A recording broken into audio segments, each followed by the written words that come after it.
کی جنگ تھی، وہی ہم بدر اور احد کو بھی بھول نہیں سکتے کہ وہ اسلام پھیلانے کی جنگ تھی۔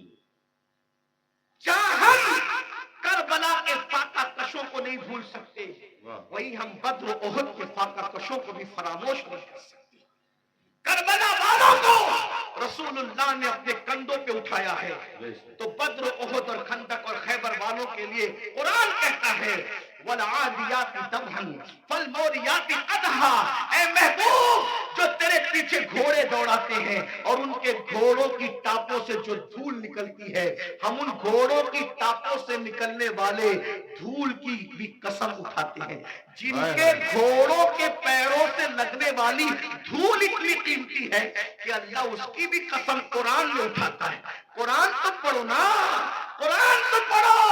صحابہ کو کیا سمجھو گے؟ ارے صحابہ کا گھوڑا اتنا قیمتی ہے کہ اس کے پیر سے جو مٹی لگتی ہے اور اس سے جو دھول اڑتی ہے، اللہ اس دھول کی قسم کی بھی اور اس دھول کی بھی قسم اٹھا کر کے بتاتا ہے جس کے گھوڑوں کی ٹاپ سے لگنے والی دھول ہمارے نزدیک اتنی قیمتی ہے تو صحابہ کا گھوڑا کتنا قیمتی ہوگا، اور جب وہ صحابی کا گھوڑا قیمتی ہے تو اس پہ بیٹھنے والا صحابی کتنا قیمتی ہوگا۔ ذرا غور کیجئے۔ اس لیے ایمان بچانا ہے تو اعتدال کے مسلک پہ نہیں ہے، اور یہ فکر اعتدال 14ویں صدی میں جن علماء نے دی ہے اس کے سردار کو امام اہل سنت کہتے ہیں، اور وہ اہل سنت کا امام کہتا ہے اہل سنت کا ہے بیڑا پار، اصحاب حضور نجم ہے اور ناؤ ہے، عطرت رسول اللہ کی۔ تو وہ خطبہ جو فتنہ پھیلاتے ہیں وہ یہ بھی کہتے ہیں بھئی مزار پہ کیوں جاتے ہو؟ مزار پہ جانا تو شرک ہے، نہ جاؤ مزار پہ، فتنہ پھیلا۔ ہم کہتے ہیں آپ ذرا ہوش سے بات کریں، کیا مزار پہ جانا شرک کیسے ہو سکتا؟ رسول اللہ نے مزار پہ جانے کا حکم دیا، اور تو کیا معاذ اللہ حضور مزار پہ جانے کا جو حکم دے کر کیا شرک کا حکم دے رہے معاذ اللہ؟ کیا حضور علیہ السلام نے یہ نہیں فرمایا؟ آقا فرماتے ہیں کہ میں نے تم کو پہلے قبروں پہ جانے سے منع کیا تھا، اب تم قبروں پہ جایا کرو، کیونکہ قبروں پہ جاؤ گے تو تمہیں تمہاری آخرت یاد آئے گی۔ لوگ اس کو بھول گئے، وہ کہتے ہیں نہیں جانا چاہیے، شرک ہے۔ ایک بات آپ سے کہتا ہوں آخری میں، مزار پہ جاؤ کوئی شرک نہیں، بلکہ اللہ کے رسول نے تو 6 سال کی عمر میں جو پہلا سفر کیا تو اپنے والد کے مزار پہ بھی تشریف لے گئے۔ اور بخاری مسلم آپ اٹھا کر کے دیکھیں، سیاستہ اٹھا کے دیکھیں کہ حضور علیہ السلام شہدائے احد کے مزارات پہ خود تشریف لے جاتے تھے۔ شہدائے احد کے مزارات پر اللہ کے رسول خود تشریف لے جاتے تھے۔ سید الشہداء امیر حمزہ کے مزار پر سیدہ فاطمہ الزہرا خود تشریف لے جاتی تھی۔ غور فرمائیں، آپ غور کیجئے، مزار پہ جانا شرک نہیں ہے، لیکن ایک بات آپ سے سنیوں سے کہنا ہے، میرے بھائیوں سے، مزار پہ ضرور جاؤ لیکن سنت کے مطابق جاؤ۔ آج ہماری سنی قوم اپنے مسلک کو خود بدنام کرتے ہیں، وہاں جا کر کچھ لوگ علم نہ ہونے کی وجہ سے سجدہ کرتے ہیں۔ ہمارے مذہب میں، اسلام میں سجدہ کرنا اللہ کے سوا کسی کو جائز نہیں۔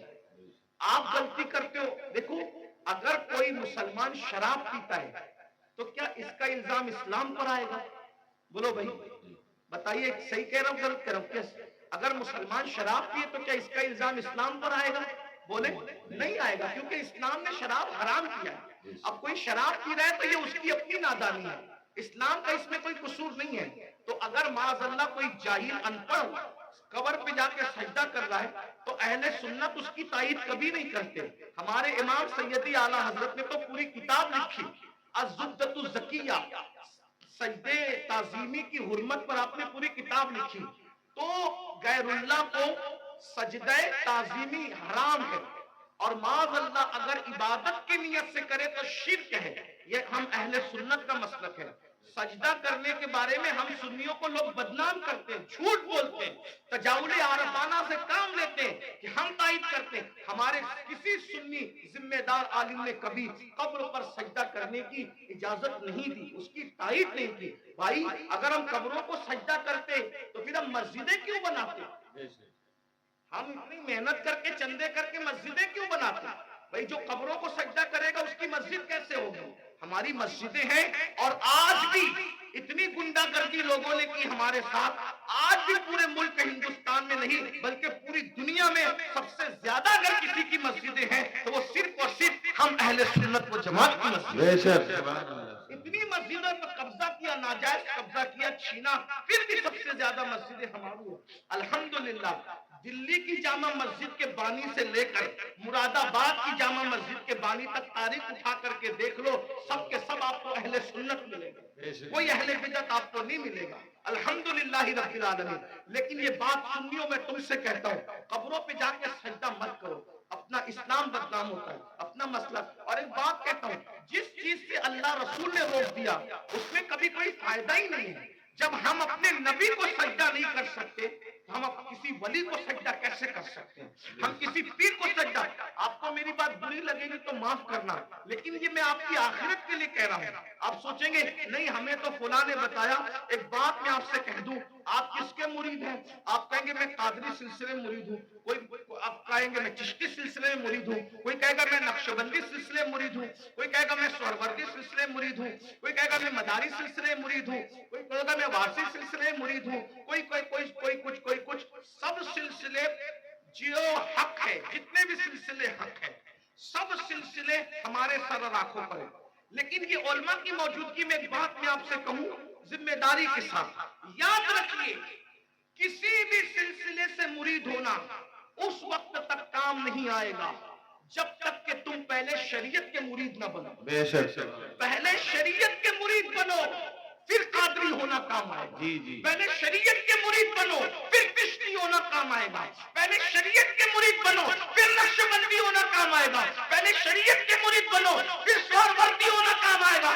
اگر شریعت کے مرید نہیں بنے تو نہ غوث پاک بنا دیں گے، نہ غریب نواز بنا دیں گے، نہ شاعر نقشبند بنا دیں گے، نہ شاعر سہرورد بنا دیں گے، لٹکتے رہ جاؤ گے، برباد ہو جاؤ گے۔ کیونکہ یہ سارے بزرگوں نے شریعت کے لیے ہی اتنی بڑی بڑی قربانیاں دی۔ اگر غوث پاک گیلان چھوڑ کر بغداد آئے تو صرف تحفظ شریعت کے لیے آئے۔ یہ غریب نواز اپنا وطن چھوڑ کر، بلکہ مدینہ منورہ کے مدرس تھے غریب نواز، 3 سال مسجد نبوی میں حدیث کا درس دیا۔ اگر یہ سب کچھ چھوڑ کر کے ہندوستان آئے شریعت کے تحفظ کے لیے، اسلام کی خاطر آئے، ورنہ اور کیا لالچ کی ان کو؟ کیا کوئی تخت پہ بیٹھنا تھا، کوئی تاج حاصل کرنا تھا، کسی کی کٹیا پہ حملہ کرنا تھا، کسی کی زمین پہ قبضہ؟ کچھ بھی نہیں، ایک ہی مقصد تھا، بھٹکے ہوئے آہوں کو پھر سوئے حرم لے جائے۔ دین کے لیے آئے تھے، اس لیے اللہ کو اپنی مرضی سے راضی مت کرو، اللہ کو اللہ کے بنائے ہوئے قانون سے راضی کرو۔ اللہ کو اللہ کی مرضی سے راضی کرو۔ تو یہ قبروں پہ سجدہ کرنا حرام ہے اگر سجدہ تعظیمی ہے تو، اور اگر سجدہ عبادت ہے تب تو مشرک ہو گئے، ایمان ہی نہ رہا۔ اسی طریقے سے قبروں پہ جاؤ تو بزرگوں کے طریق پر جاؤ، ہاتھ باندھ کر باوضو جاؤ، اور کم سے کم 2 ہاتھ دور کھڑے رہو، اور بزرگوں کی ولیوں کی قبروں کی ایسی تعظیم کرو جیسا ان کی ظاہری حیات میں مل جاتے، جیسے تعظیم کرتے ویسے تعظیم کرو۔ بتاؤ کیا اگر غوث پاک غریب نواز اور بزرگان دین ہمیں مل جاتے تو ہم ان کے اوپر ایسے لٹکتے، ایسے لٹکتے، ان کے اوپر ایسے گرتے پڑتے جیسے قبروں پہ گرتے پڑتے؟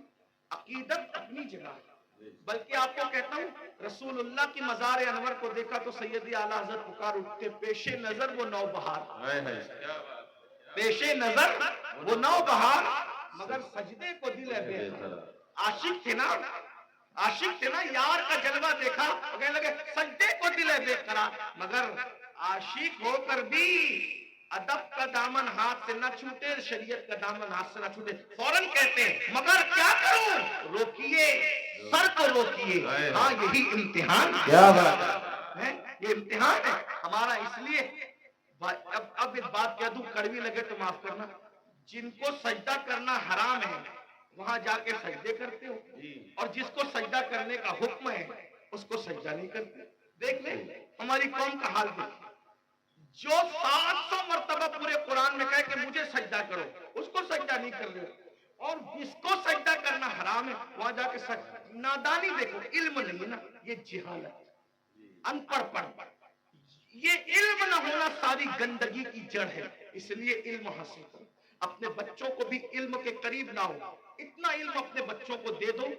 میں نوجوانوں سے کہتا ہوں جتنا علم حاصل کرنا علم دین ہر مسلمان پہ فرض ہے، اتنا علم سیکھیے، اتنا علم سیکھیے، آپ پہ فرض ہے جتنا نماز کا، روزے کا، حج کا، زکوٰۃ کا، نکاح کا، طلاق کا، یہ سب علم سیکھیے، اور ساتھ ہی ساتھ دنیاوی ایجوکیشن طے کیجئے کہ کم سے کم ہمارا ہر بچہ بچی گریجویٹ ہونا چاہیے، اس سے کم ہمیں نہیں پڑھانا ہے، چاہے اس کے لیے ہمیں نوکری کرنا پڑے، 8 گھنٹے کی بجائے 12 گھنٹے محنت کرنا پڑے، علم کی طرف پیش رفت کرو، اور یہ صرف جلسوں کی حد تک نہیں، عہد کر کے اٹھو کہ مجھے ہمارے ماہرہ کے مشائخ نے اعلان کیا آدھی روٹی کھائیں گے، بچوں کو پڑھائیں گے، اگر آدھی روٹی کھانا پڑے تو کھاؤ، اپنے بچوں کو پڑھاؤ، اگر عید کے کپڑے نہیں بنتے تو نہ بنے، لیکن بچوں کی فیس ہمیں ضرور بھرنا ہے، اچھے سے اچھے اسکول میں ان کا داخلہ کرانا ہے، اچھے سے اچھے اسکول میں ان کو جو ہے ایڈمیشن ان کا کروانا ہے، اور ان کو اعلیٰ تعلیم دلانا ہے۔ اگر ہندوستان کا مسلمان صرف 1 دہائی 10 سال ایجوکیشن پہ محنت کر لے، 10 سال، ملک کے حالات بدلیں۔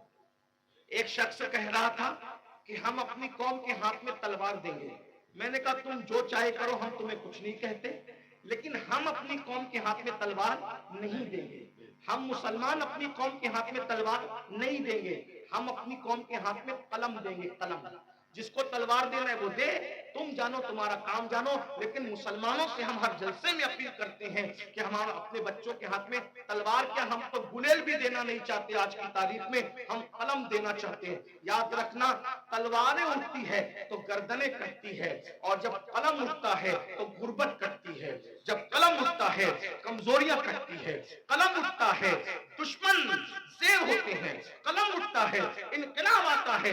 میرے نبی قلم اور کتاب لے کر کے آئے تھے، اس لیے کوئی بچہ ان پڑھ نہ رہنے پائے۔ جو کچھ ہوا، اور جو بچے 10ویں 12ویں پڑھ کے ڈراپ آؤٹ ہو گئے، ہٹ گئے، ان سے میں کہتا ہوں آج گھر بیٹھ کر کے بہت سارے کورسز کیے جا سکتے ہیں، اس لیے موبائل میں گیم کھیل کر وقت ضائع کرنے کی بجائے، ادھر ادھر بیٹھ کر اس کے اوٹے پر اس کے نکڑ پہ بیٹھ کر وقت ضائع کرنے کی بجائے، بچیوں سے بھی کہتا ہوں اگر 10ویں 12ویں پڑھ کر کے چھوڑ دیا ہے تو بہت سارے ایسے آج کورسز ہیں کہ گھر پہ بیٹھے بیٹھے آپ تعلیم حاصل کر سکتے ہو۔ لاک ڈاؤن کے اندر میں نے میں بھی جو ہے وہ 11ویں پڑھ کے میں نے چھوڑ دیا، میرے 11ویں پڑھ کے چھوڑنے کا واقعہ بھی ایک عجیب سا ہے۔ اصل میں سنی دعوت اسلامی کے ماحول میں تھا، میں 11ویں میں جب جونیئر کالج میں میرا ایڈمیشن ہوا، ماں باپ کی تمنا تھی کہ اس کو ٹیچر بنائیں گے، تو خاص طور پہ امی کی تمنا تھی اس کو ٹیچر بنائیں گے۔ میں جیسے کالج جونیئر کالج میں نے قدم رکھا تو دیکھا کہ لڑکے اور لڑکیاں ساتھ پڑھتے ہیں اور بے پردہ ہیں، اور 11ویں پہنچنے کے بعد سب بالغ ہو گئے، تو اتنا شعور نہیں تھا مجھے، لیکن اتنا تو تھا کہ لڑکیوں کے ساتھ نہیں بیٹھا جا سکتا بے پردہ۔ تو میں نے ٹیچر سے کہا، کلاس ٹیچر سے، عبدالعزیز سر ہمارے تھے، میں نے کہا کہ لڑکیوں کے ساتھ تو بیٹھنا ناجائز ہے۔ وہ ہنسنے لگے، بولے حیرت ہے اس دور میں ایسی بات کوئی کرتا ہے، تو پاگل تو نہیں ہوا؟ میں نے 1 مہینے تک کے یہ بات کرتا رہا، آخر ہمارے پرنسپل نے کہا ایسی بات نہیں، میں نے کہا یا تو ڈیوائیڈ کر دیں یا تو پھر ہم چلیں، اور میں نے جو ہے وہ پھر اس کے بعد چھوڑ دیا۔ میرے سر میرے گھر تک آئے، اتفاق سے وہ میرے ابا کے بھی کلاس ٹیچر رہ چکے تھے، اور میرے بھی ایک ہی اسکول میں، ہمارے ابا نہیں پڑھا ہم نے بھی پڑھا، تو وہاں پر وہ آئے، کہا کہ ابا، وہ کہا کہ تیرے بیٹے کو سمجھا کہ یہ پاگل تو نہیں ہوا ہے؟ میں نے کہا کچھ بھی ہو میں نے نہیں پڑھنا، شریعت نے منع کیا، حالانکہ آپ ایسا نہیں کرنا ہے، علماء سے آپ پوچھنا، علماء آپ کو بتائیں گے حالات کے تحت معاملات ہوتے ہیں، لیکن اس وقت ماحول ایسا تھا ہمارا سنی دعوت اسلامی کا ماحول، تقوی کا، پرہیزگاری کا۔ اب تو ہم متقی نہیں ہیں، وہ پرہیزگاریاں ہی نہیں ہیں، لیکن بہرحال تو وہ ماحول تھا تو ہم نہیں گئے تھے۔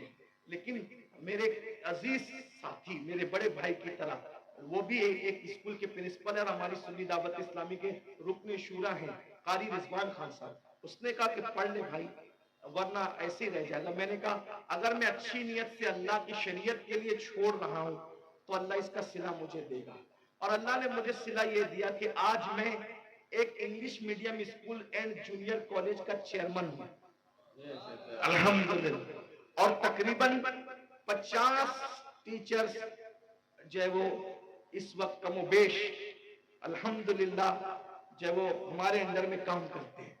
یہ کرم ہے، مجھے یہ یقین ہے شریعت کا دامن جس نے پکڑا ہے تو اللہ نے اس کو کبھی ذلیل نہیں ہونے دیا، رسوا نہیں ہونے۔ لیکن بہرحال پھر مجھے احساس تھا کہ میں پڑھ نہیں سکا، پھر میری پوری توجہ دینی تعلیم کی طرف ہو گئی۔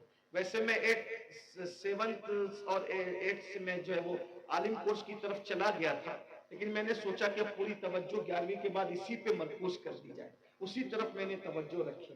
لیکن پھر مجھے احساس تھا کہ میں نے دنیاوی تعلیم کو بھی آگے بڑھا، تو لاک ڈاؤن کا فائدہ اٹھاتے ہوئے پھر میں نے ایم اے کے اندر ایڈمیشن لیا ابھی، ہاں الحمدللہ، ہاں، اور اس کے پہلے ایگزام میں شرکت کا پروگرام تھا اور اس کی تاریخ اور حج کی تاریخ سیم ہو گئی تو نہیں دے سکا، لیکن بہرحال میں نے اس طرف پیش رفت کی، اور انشاءاللہ تو آپ سے بھی میں کہتا ہوں، میں یہ آپ کو ہی کہہ کے جا رہا ہوں، نہیں، میں آپ سے، میں نے خود بھی اس پر عمل کیا ہے الحمدللہ، اور میں انشاءاللہ تعالیٰ اس کی کوشش کروں گا کہ 1 سال میں اس کی تکمیل کروں جو رہ گیا ہے۔ بہرحال اتنی لاک ڈاؤن میں تو فری تھے، تو جو ہونا تھا وہ جو کرنا تھا وہ کر لیا، لیکن اب دوروں کی مصروفیت نہیں، لیکن اللہ نے آپ کو وقت دیا، فرصت کا وقت دیا ہے، آپ جو پارٹ ٹائم کورسز ہے وہ کریں، بلکہ جو نوجوان دنیا نہیں پڑھے ہیں وہ گھر بیٹھے کورسز کا فائدہ اٹھا کے دنیا پڑھ لیں، اور جو جوان دنیا پڑھ چکے ہیں، ڈاکٹر ہے، انجینئر ہے، ٹیچر ہے، ان کو چاہیے کہ عالم کورسز بھی اب جو ہے یعنی کہ آن لائن پڑھائے جا رہے ہیں، تو آپ 2 گھنٹہ نکال کر کے علماء سے، ہمارے مفتی حارث صاحب جامعی اور بھی سب، میں سب کے نام نہیں جانتا، ان سے رابطہ قائم کر کے معلوم کریں کہ اچھا تعلیمی نظام آن لائن کہاں ہے، تو آپ بھی کریں۔ الحمدللہ ہمارے بہت سارے سنی دعوت اسلامی کے ایسے مبلغین جو ڈاکٹر ہیں، ٹیچر ہیں، اور انہوں نے فارمیسی کیا ہے، آن لائن انہوں نے کورسز کیے، اور وہ بہت سارے لوگ آن لائن کورسز کر کے عالم بن گئے۔ تو میری گزارش ہے، کام کرنے سے ہوتا ہے، علم پڑھنے سے آتا ہے، تھوڑی محنت کیجئے، جتنا ٹائم موبائل میں لگاتے ہو، جتنا ٹائم لکڑوں پہ لگاتے ہو، جتنا ٹائم ہوٹلوں پہ لگاتے ہو، جتنا ٹائم ادھر ادھر بیٹھ کے لگاتے ہو، اس کو تعلیم میں خرچ کیجئے، دنیاوی تعلیم بھی اور دینی تعلیم بھی، دونوں تعلیم حاصل کیجئے۔ اللہ تعالیٰ کی بارگاہ میں دعا ہے، اللہ ہم سب کو عمل کی توفیق عطا فرمائے۔ گفتگو کے درمیان اگر کوئی غلطی ہو گئی ہو تو اللہ تعالیٰ اپنے حبیب صلی اللہ علیہ وآلہ وسلم کے صدقہ تو پھر معاف فرمائے۔ استغفر اللہ ربی من کل ذنب واتوب الیہ۔ یہ مدرسہ جو سلطانیہ قادریہ جو ہے، اس کے ایک استاد مفتی شعیب صاحب کے والد ایک حادثے میں وہ شہید ہو گئے۔ اللہ پاک کی بارگاہ میں دعا کی جاتی ہے کہ اللہ تعالیٰ ان کی بے حساب مغفرت فرمائے، تمام اہل ایمان کی مغفرت فرمائے، اللہ سب کے درجات کو بلند فرمائے۔ السلام علیکم ورحمۃ اللہ وبرکاتہ۔ ایک گزارش میری آپ سے ہے جو ہمیشہ کرتا ہوں،